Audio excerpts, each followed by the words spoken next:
The Kolbrin Bible, Book of Morals and Precepts, Chapter 20, Wisdom.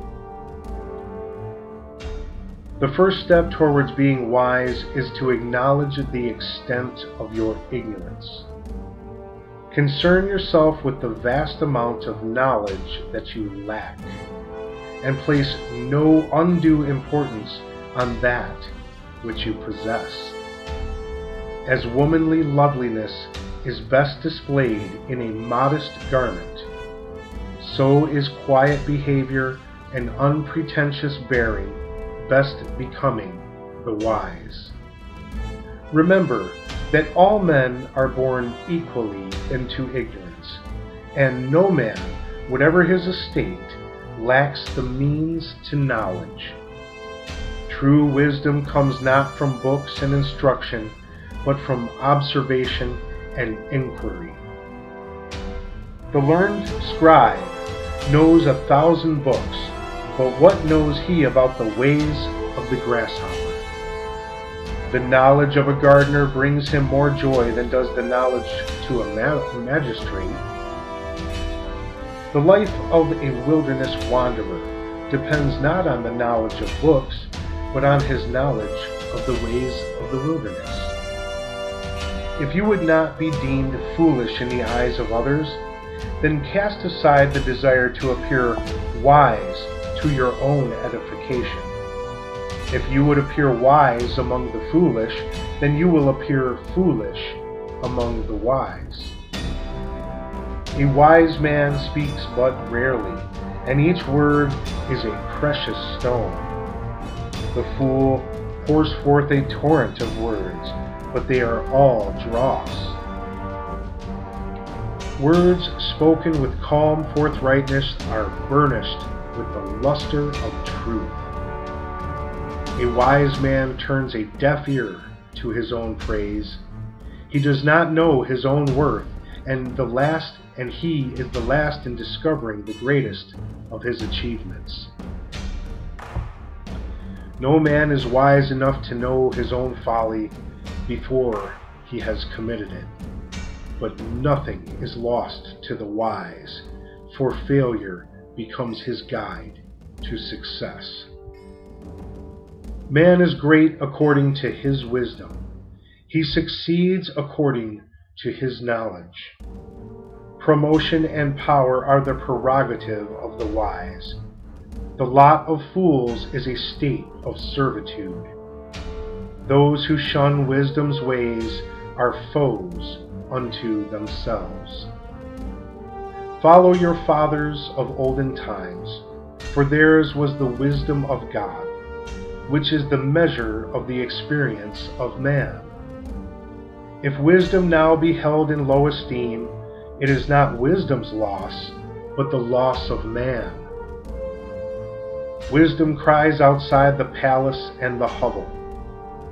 She is heard in the streets and in the gathering places. Her voice says, "O fools and sons of fools, how long will you delight in your foolishness?" But the pleasure of fools is in their foolishness, and the pleasure of the weak is in their own weakness. And therefore they scorn the voice of wisdom. Let the fool eat of his tree. It will provide no sustenance in times of evil. When the whirlwind sweeps across the face of the land, bringing destruction in its wake, fools will be swallowed up, and earth will be as if they had never been. The nature of life is such that the fool does not always fail, nor is the wise man always successful. Yet failure will always be the attendant of fools, and success the servant of the wise. But how is earthly success or failure measured? In regions greater than earth. Wisdom is the food of the soul. The wise man nourishes his soul, and it grows in beauty and strength. The fool starves his soul, and it shrivels and is distorted by weakness. He who has grown to wisdom never acts, but at wisdom's command. To some has been granted the ability to soak up wisdom as the sand soaks up water. If this be your gift from God, then hug it not to your own breast as would the mean man. Share it with those who are less wise for their instruction, and hide it not from the wise, for they will multiply it. The wise man is less presumptuous than the fool.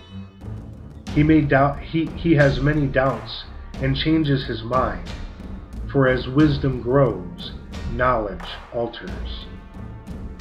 The fool fixes his mind in obstinacy. He is stubborn, and doubt does not disturb his placidity. He knows all things except his own ignorance. The wise man is aware of his imperfections and continually strives for improvement. The fool forever counts his own small talents and is content. He boasts of his achievement in things which are of no account. Thistledown floats on the water for all to see, but a gemstone sinks below the surface. So does the fool shout his abilities to the wind, while a wise man keeps them hidden within himself. The goose brings forth its egg while at rest, and the tail of the peacock is displayed while it stands still. The deep, still pool holds the biggest fish, and the resting cow gives the most milk. So it is with the quiet man, who within himself produces a fountain of strength, at which lesser men drink and find refreshment and courage.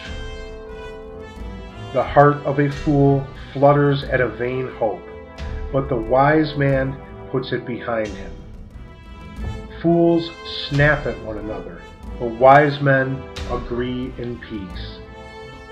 Let reason rule all your desires, and let not your hopes reach out beyond the limits of probability. Thus the chances of success bear down in your favor in the scales of fate, and your heart will not be burdened with disappointment. The wise man does not need advice. The fool will not take it. Rebuke a fool, and he will dislike you. Rebuke the wise, and they will hold you in regard. The fool does right in his own eyes. He justifies his deeds with a loud mouth. A wise man knows his limitations and seeks the advice of others. And if the advice is good, what matters who gives it? Accept the advice that is helpful, even though it may not be palatable. The man who is his own physician soon has no patient. Advice is good or bad irrespective of who gives it. Good counsel can come forth from the mouth of a fool, and bad counsel from the mouth of the wise. While good counsel is always carefully considered by the wise, fools brush it aside. What a fool wants to believe, he will, but never disdain the opinions of another or condemn them because they differ from yours. Might you not be wrong? The man who thinks himself wise believes nothing until it is proven to him, but the wise man considers everything possible until it is disproved. The wisest of men will do something foolish, and everything said and done by a fool is not folly. Wisdom concerns itself only with the things which are knowable. In matters that are forever unknowable, ignorance is the best wisdom. Wisdom cannot enter a heart whose gates are barred with prejudice, nor penetrate a body filled with evil. The powers of the Spirit enter into a man as guests, They will not come unbidden or unwelcome. Wisdom is the fruit of past experience preserved for the future.